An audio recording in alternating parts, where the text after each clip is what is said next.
This is The Basketball Show with Shane the Hammer Heel.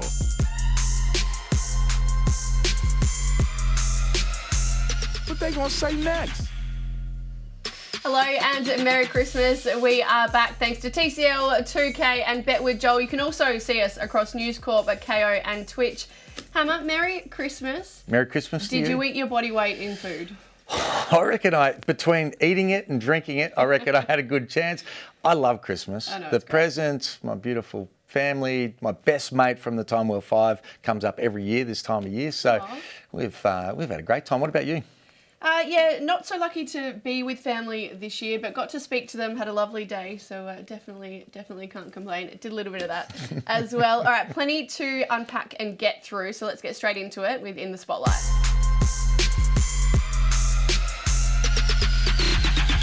So we're going back to the first game of the WNBL season. Your Flames up against the Canberra Capitals. Now, there's been an integrity breach with Basketball Australia finding that Capitals coach Paul Goris and one of the referees, Simon Cozier, I believe his name is, were found to specifically be guilty of prohibited conduct. So BHM and John Carey released a statement saying that Cozier supplied Goris with confidential video clips of the Sydney Uni Flames training scrimmage that has been used for referee education purposes. Now, he then continued on and said, "We will not tolerate this behaviour in basketball. It is unprofessional and extremely disappointing at any level of the game." Hammer, as the coach of the Flames, I just want to get your thoughts on exactly what has gone on here. Well, we were angry at the start. We were absolutely shattered and angry. Then it went to disappointment, and now, to be honest, I'm just tired. I want to be able to move on, but I think it's important as well to be able to clear up a few things. So as a new coach, you've only got one chance. We've got 9 out of 12 new players. You've got one chance to be able to catch the opposition by surprise. And we employed 3 WNBL referees to come in, and we paid them, and they refereed 5 games for us against different teams each time. We didn't allow any of those teams to be able to video it. We allowed nobody else in the stadium apart from the parents. We told everyone there's no video. The referee's boss asked whether they could video the session, and I said no. And then he came and said, "We really need this vision. There's been COVID. These referees haven't refereed for a long time. Need it for teaching purposes." Anyway, we worked together. We allowed them to be able to do it. Got a guarantee that no one else would see that vision. The element of surprise was gone for us. To be able to say it was like a training session or training vision and that they only got 7 clips is what has gone around is the most disappointing thing, because I've got those edits of what Canberra got. Yeah, and it's not training vision, is it? These are our games. We played Canberra in the first 3 games is what the schedule was. So everything we did was in preparation to be able to beat Canberra. So all of the tactics. So we run a full court press. We're one of the unique teams that run it for most of the game. They got our vision of what we were going to do to be able to prepare for. We ran that 27 times in the first game. To say there was no advantage, yeah, so simply not right. The actual statement and the findings do say that there was absolutely no advantage to Canberra. The specific statement says the panel found that no actual advantage was obtained by Goris or the Capitals, but being sidelined yourself, at what point did you sense that they actually did know what was going on? Well, they were yelling at our players from the start. They knew exactly what we're doing. Our number schemes of what we were doing. The most used offensive play that they got, we ran 19 times in offense, and they got our top 4 plays. Yep. It came down to the wire, and with 10 seconds to go, we had one chance to be able to tie the game up to run a 3-point play. And the 3-point play that we ran was on their vision that they got and had prepared for. Right. It's collusion between 2 people that work for Basketball Australia, one way or another. They've said guilty of prohibited conduct. That basically, to me, is cheating. Cozier has been banned for the season. It is worth noting his wife is also a referee and played for the Capitals, so it just seems like it's a messy situation there. Whereas Goris has only been banned for 4 weeks. There are reports that BA are going to appeal the findings, because it was the Basketball Australia Integrity Unit then went to an independent panel who had these findings. That's correct, isn't it? Yeah, and for me, what they decide to do with suspensions and whatever else. At the end of the day, I feel like if this has gone on and they've been found guilty of cheating and they've got an unfair advantage to win that game, is that we should just get the points. Yeah, so that was the other thing. The result actually still stands. So it's a loss for you guys. It's a win for Canberra.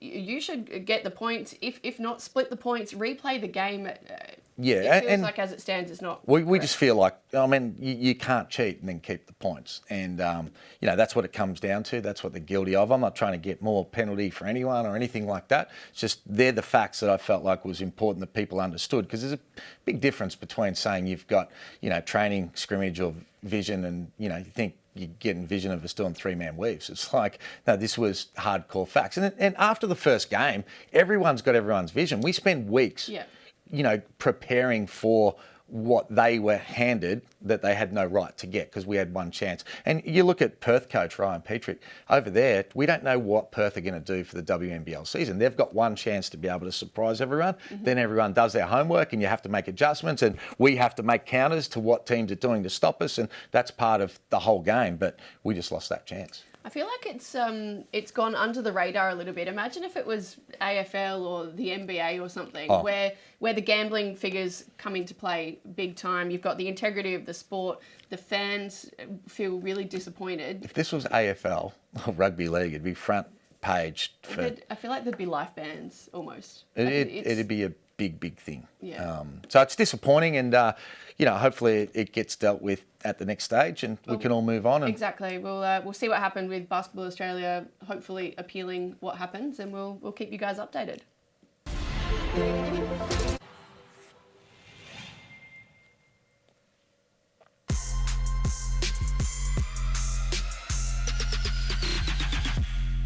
We are kicking off our TCL starting five with a little bit of a love for Jock Landale. He is currently playing against Detroit. The Spurs are pumping them, by the way.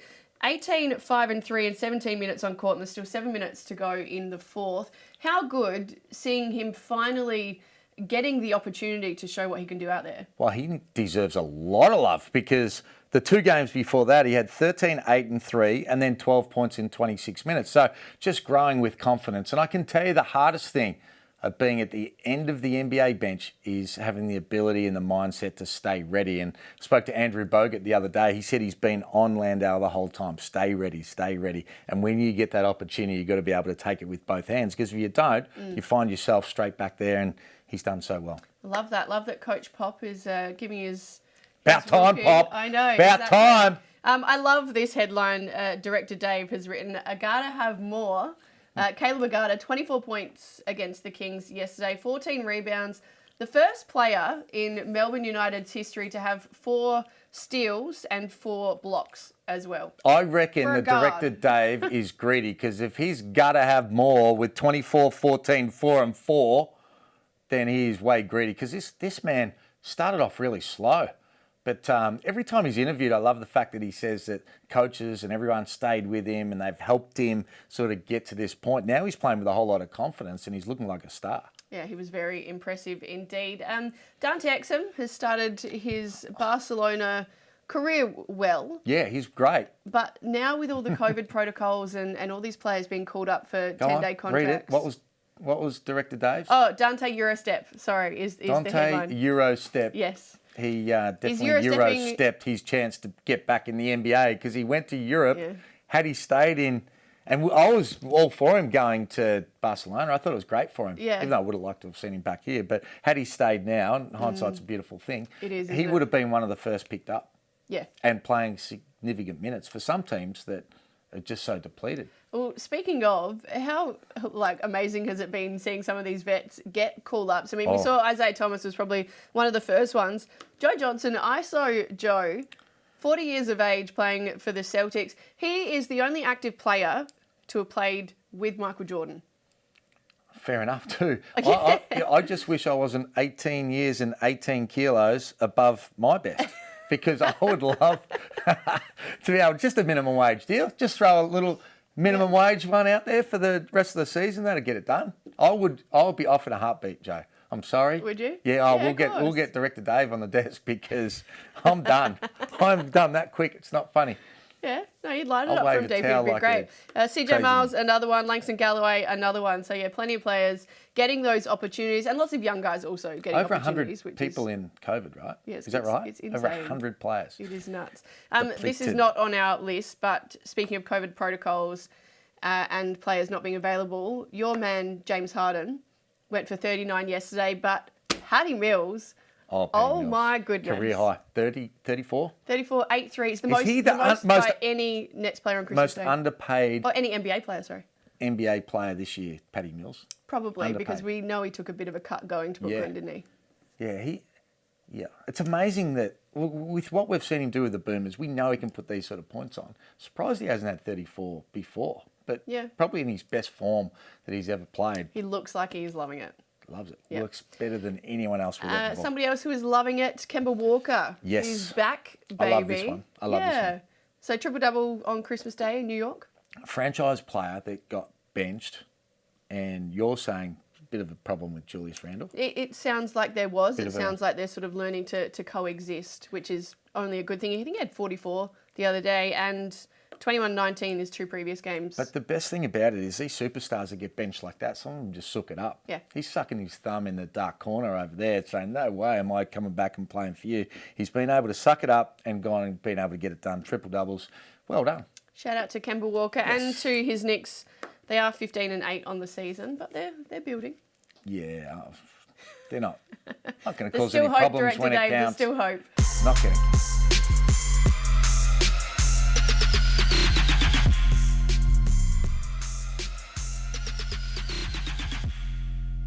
Yes, thanks to 2K, we're going in depth with Melbourne United coach Dean Vickerman this week. Dean, thank you so much for joining us here on the Basketball Show. 3 wins on the trot, another one over the Kings yesterday. How are you feeling now that you're 5 games into the season? Yeah, feeling better, feeling like we're improving, and obviously getting Chris back and Jack White back was we really wanted to see how that impacted our team, and it's obviously been a really positive impact. The series against the Kings, when we opened up to say, we got them 3 times in the first month. It's a series that we need to win, and so we got that one, which is pleasing. Dino, if you had told me after one game that Agata was going to have 24 points, 14 rebounds, 4 steals, and 4 blocks, I would have said you, my friend, are on the whoopee weed. When we recruited him, what we loved about Caleb was that he's continually grown his game and got to higher levels. And, he started in Spain Division 2 and moved his way up and was great in Israel. And then you see him drop 20 on the US team. And it's like, wow, and then had a good summer league as well, 12, 13 a game at summer league. And it's like, I think he can be a really quality import, but 4 blocks, 4 steals, 14 rebounds at a 2-guard spot, not too many people predicted that one. Most definitely not. We see him out on the court, and then I was speaking to him after the game yesterday. He seems really modest and quite quiet, but what is he like behind the scenes? Does he get around the team? Yeah, no, he's a fun guy to be around. He's pretty intense with his game, and his work ethic is outstanding. I thought early in the year when he had injuries, he just couldn't work the way he wanted to work. And, there's a luxury with Hoop City, our practice facility, that he can get back in there at night. And he's certainly been doing that. But, he's a fun guy to be around. I mean, I think most people knew that Daly wasn't going to come and average 20 points a game, but can you just share some of the experiences and the impact that he really has from a leadership and defensive perspective for us? Yeah, the combination of Daly and Shea Ili at point guard, we thought, there's so many great, lead guards in this competition that, hopefully they would have a tough time dealing with those two with the pressure for 40 minutes. Daly's he's a true competitor in practice, and then he just adds value. Whatever we're doing offensively, defensively, there's a little add and there's a little experience that he's got from another place, or how to throw a lob, or just the little things that he continues to add. And his voice is growing from week to week. You mentioned Jack White before, obviously returning after the Achilles injury, 17 minutes in his last couple of games. How do you assess where he's at this stage of his return? Yeah, a little bit similar to what we did with Caleb to bring him off the bench for a few games and make sure that his defense was at the level that we wanted it. Jack, this was the season that we really wanted him to split time at the guard position and the forward position as well. So we've been able to do that so far and playing him as a wing and then put him at the power forward. And so that's going to be, we really wanted the off season to do that. So it's going to be a little bit slow process for him to come back and learn two positions, but that's what we want from him. So we thought we'd do it right from the start. And you've been part of programs that have won multiple championships. How do you evaluate this team now? I know it's early, but on paper you probably don't have the same sort of stars or talent as some of the other teams. But how do you evaluate them to other championship teams that you've had? Yeah, culture-wise, though, this group is equal to any championship team that we've had in the way that they interact with each other and hold each other accountable. We always question, did we have enough shooting on this team? Is there enough people that can just break their guy down and when things are broken offensively and still go get a bucket? And I think there's still some of the things that we're trying to find, but we went a little differently, just with the one import and the one next star and putting a lot of faith in the progression of Jack White, Joe Akul, Shea Illy, bringing Delhi into the group, giving Chris an even bigger role after what we saw at the Olympics as well. So, we'll go as far as the progress of our Australian talent, but, really pleasing with Caleb and Ariel, what they're adding to our group as well. I wanted to ask you about Ariel. He seems like he's really intense out on the court, fairly raw, but is having a great impact for you guys. Where do you see his career in terms of the progression? What's his ceiling? Yeah, when you look at what's his superpowers, his ability to sprint the floor, be athletic in transition, be a great shot blocker and defender, and his on-ball defense is really growing. He wanted to be able to sit down and guard guards. I thought he did some of that pretty well the other day. He let DJ Vasiljevic get a three over the top of him, and he'll learn from that one. But and then his shot is something that he's starting to shoot it at a really good clip in practice. So something we haven't explored in game so much yet, but there's that part to him that we'll see the growth. Watch this space, indeed. Dean, thank you so much for joining us on the show. Best of luck for the rest of the season and your next one, which is New Year's Day against the Jack Jumpers. Happy New Year, mate. Yep, thanks for having me. Happy New Year. Breaking all the big news in basketball with Matt Logue. Yeah, plenty happening with the Logue down today. Maddie, hello to you. Now, what is this about the NBL potentially being put on hold for the next FIBA window? Yeah, Joe and Shane. Big news and implications for the NBL, but exciting for the Boomers with the NBA players not available during the season. The NBL are looking to pause the season for 2 weeks in late February. The Boomers have got games against Chinese Taipei on the 25th of Feb and the 27th against Japan. And a big part of this, Shane, has been Brian Goorjian. He has pushed hard and said to the NBL, despite quarantine and a 2-week period for players being unavailable in the season and the season stopping, I want my best players available because I want to qualify for this World Cup, because the NBL originally were a little bit reluctant, but goes to show you Brian Goorjian certainly holds a lot of power.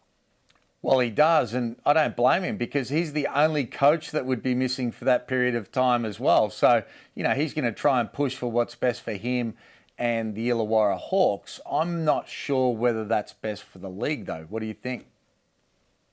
Yeah, we've seen it in past and in other sports when the regular season stops, the momentum stops. And I feel like the competition this year has been really competitive. There's some teams standing out, but it's been, the standard's been really high. So if we stop, we do sort of threaten that.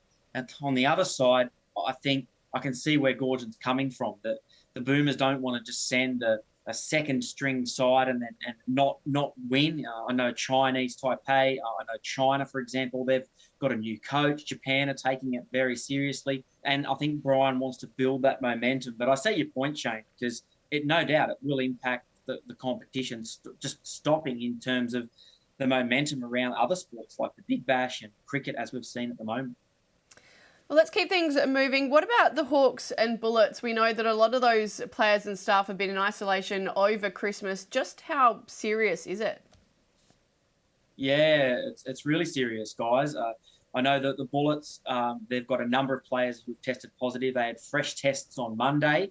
They won't get out of quarantine until New Year's Eve, and they play New Year's Day against the Perth Wildcats.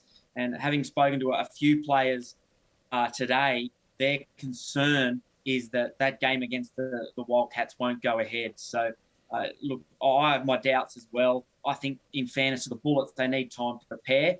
That's what the Hawks are pushing for. My understanding is the Hawks players, there's up to 9 players who have tested positive. They also won't get out of quarantine until New Year's Eve. So, and they're pushing for their next game, the league, not to be, till January 8th. So, I think the league need to be fair on the Bullets here, and I doubt that game against the Wildcats will go ahead. You can't go ahead. There's no way you can put people in isolation and then say, okay, you come out, now you've got to play the next day, just for their own health and well-being, injury-wise, and a fair opportunity for them to be able to win that game as well, because what a disadvantage that would be.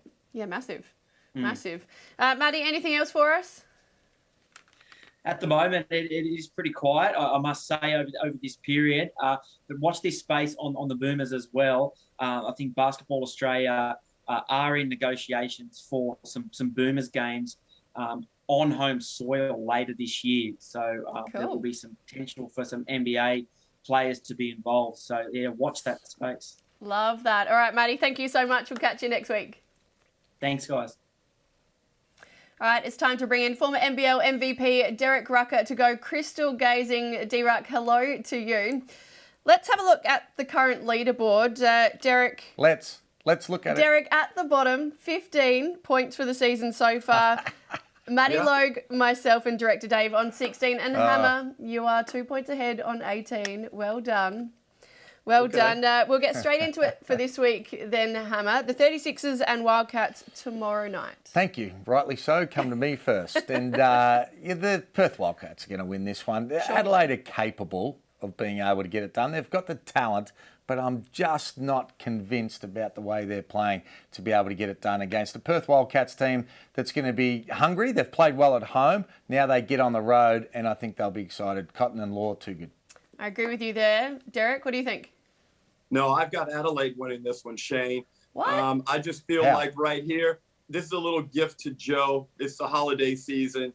Adelaide will definitely win this one. They're due, and I don't think Perth, they've been living comfortably at home, going on the road. Things rock you a little bit. And Adelaide are a very talented team. I think finally we're going to see them put it together for 4 quarters. I hope you're right, but I definitely have picked the Wildcats. Derek, what about Cairns hosting the Breakers? Who have you got in that one? Isn't this a delightful game? Let's go with the Cairns Taipans. I think the Breakers must just be exhausted, Shane. I just can't see them being able to play consistently from game to game. Long trip up to Cairns. Cairns look energized. I'm not sure if Scott Machado's going to play or not. If he does, it's a bonus, but I thought they performed really well without him. So I've got the Taipans covering their base at home. Well, that one is New Year's Eve. New Year's Day, the Jack Jumpers are hosting United. I definitely think Melbourne will get that one on the road. They're coming in hot, 3 wins in a row. I think their bigs, JLA and Aro Hukporti, are going to be too much for Tassie. So way to go out on a limb, Joe. Way to go out on a limb. That's 20 plus. If you're going to take the easy ones, give us a margin. That's all I'm going to say. Yeah, okay, 15 plus. Yeah. I'm going with. Hammer, Bullets hosting the Wildcats. We're not sure whether this one will go ahead. This isn't happening. New Year's Day as well. It's not going to happen. That's not happening. It's definitely not happening. Who would you pick if it was going ahead? I would go for Perth in a flip of the coin. But if it was to go ahead and they're coming out of quarantines, then Perth are a certainty, because there's no way you can spend 7 days away from each other, not practicing, and then be able to step up and to be able to win this game. No, fair enough. And D-Rack, finally, 36ers hosting the Phoenix. Oh boy, I just gave the Sixers some love, but now I'm going to take it away. Yep. Southeast Melbourne Phoenix will take this one. They'll beat the Sixers down there, and I think this is going to be the start of a very good first quarter for the Southeast Melbourne Phoenix. Shane, they're going to kick into gear right now. Watch. Well, they have to, because what happened against the Sydney Kings, undermanned Sydney Kings, losing that one would have been just the kick in the pants that they probably needed. They're a talented lineup, and I like what they're about. Alrighty, Yep. Thank you, gents. We'll go crystal gazing again next week.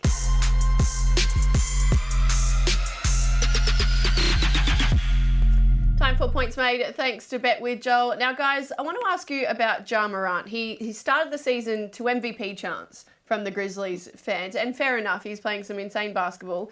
Went out with a knee injury, they went on a bit of a run too, came back, and now is being booed at the end of the bench. Fans are fickle, why Joe. Why are they so fickle? Derek, talk to me. Why? It's rubbish. Joe, why are you asking us? This is your generation. You should know better. Shane and I were loyal people. When we saw something we liked, we stuck with them through thick and thin, Joe. This guy, Ja Morant, is one of the greatest young talents in the NBA, Shane. And this just shows you, people are very, very fickle. And this is extreme, though. I mean, they go on a run without him. Granted, it was going to happen. They weren't playing the toughest schedule in his absence. But, Ja's got to stick to it. They had a nice win over the weekend. They're on a winning roll. So I don't see why the fans won't accept him back heartily. Well, he's a gun. It's sad that there would be certain fans, and I'm sure it's not the broader cross-section of the fans that would be doing this, but some fans need a flick on the nose, because it's just not right. And it's not just the young people that did this. I remember, it's not just fans, it's also owners, Derek. I remember one owner in Townsville that said to you, if you don't sign, there's hundreds of you just waiting in the States to be able to get over here, Derek. Hey? Yes, I remember that. And that promptly led to me asking to be released from the final 3 years of my contract. And fair enough. Well, this has actually caused Ja to come off of social media for a little while, so it's obviously impacting him. Oh, it would. Anyway, okay, let's keep things moving. Golden State, they're the top of the West. Hammer, should they be favourites at this point? Because the Nets are still technically favourites to win the championship. Nets are favourites, but you can't trust the Nets. I would have Golden State as the favourites over them because they're more reliable. They've got just as much scoring punch, but they play better as a team. And you trust the characters of the individual and the way they play as a united front rather than what the Nets do. But I still think the value in the market is with the Bucks. The Bucks are at $8, and I think that they've got enough, at the end of the year with the confidence and the history they've been able to have their superstar, everyone being on the same page is probably the best value. I like your comment about the Bucks. I watched them play this morning, and I thought they were very, very good. They've missed a lot of player minutes due to injuries. Greek Freak was away with COVID protocol. But Shane, I'm surprised with your Aussie bias that you to try and throw the Spurs into the mix somehow. Look, Golden State are easily the best team. Hey, can I finish what I'm saying before you interject? If you watched the game yesterday, you saw Golden State knock off Phoenix, and they were undermanned. Shane, you got something to say now? Is it about Golden State? No, I love them. Yeah. They're great. You love Steph, them? What about the Spurs? I'm a Steph fan. Well, I haven't really seen much of the Spurs, to be honest. Only looking at the teams that got a chance to win it. Well, they had a massive win over the Pistons today, as we mentioned before, with Jock Landale playing some decent minutes and picking up a decent score as well. Speaking of, Derek, scores across the league are starting to go up at this part of the season. What do you put that down to? Joe, I think there's several factors that go into it. They changed the ball in the offseason to a Wilson. I think players now are getting accustomed to it. A lot of the NBA guys complained about having to use the Molten at the World Championships. Also, COVID. It's taken its toll. Defenses are scrambling as coaches throw any guys into the lineups. As you know, Shane, or maybe you don't know, it's hard to put defenses together that work well in game. Finally, look, it's that time of the year where guys are starting to find their stroke, Shane. They're starting to find the rhythm. They're getting in shape. And if you're an offensive player, right now is when you want to start lighting things up. Well, defense was more of a suggestion on Christmas Day. Don't worry about that. But there was plenty of points put on the board. I think it comes down to as well the rules, the way they were interpreted at the start of the season. They weren't giving many shooting fouls the same way as what they did in the past. And like we know in any rules, they come out hard and they exaggerate them at the very start, and then over time they start to soften those things as well. You know, it looked like a point in time that Harden couldn't get 20 points in a game. He'd lost his confidence because he wasn't getting those fouls. Now he's been able to get to the stage where he drops 36 only yesterday. So I think it's a mixture of all those things we've put together. But at the start of the season, Bet with Joel said that 65% of the totals went under, and now that's started to even themselves out. Wow. And I mean, Shane, I knocked you before about defense, but let me give you some credit. Your WNBL team, the Sydney Flames, those girls defend really well. I don't know if it's personnel or scheme, but maybe Joe can help me on that one. It's all thanks to the coach. Need obviously. someone to teach them how to shoot the 3-ball, though, and we'll be okay. You'll get there. Derek, thank you so much. Have a good rest of the week and Happy New Year. We'll speak to you next week. Happy holidays, guys. Good on you, mate. Do you have anything for Joel for today? Joel has said life is very difficult through COVID to give predictions a day out. So all his best work is done the late mail. And he did give people a little bit of a Christmas present because he had Steph to get 40 plus. And correct me if I'm wrong, but I think it was $10 to his followers. So well done. A little Christmas present from Joel. He's doing well. He certainly is. Hammer, that's all we've got time for. Good show today. That was Happy fun. New Year. Have a good one. See you 2022 next year. is going to be massive. Thank you also for you guys for watching. Thank you to our sponsors, to TCL, 2K, and of course, Bet with Joel. We'll see you guys next year. This is a co-production by News Corp Australia and Closer Sport.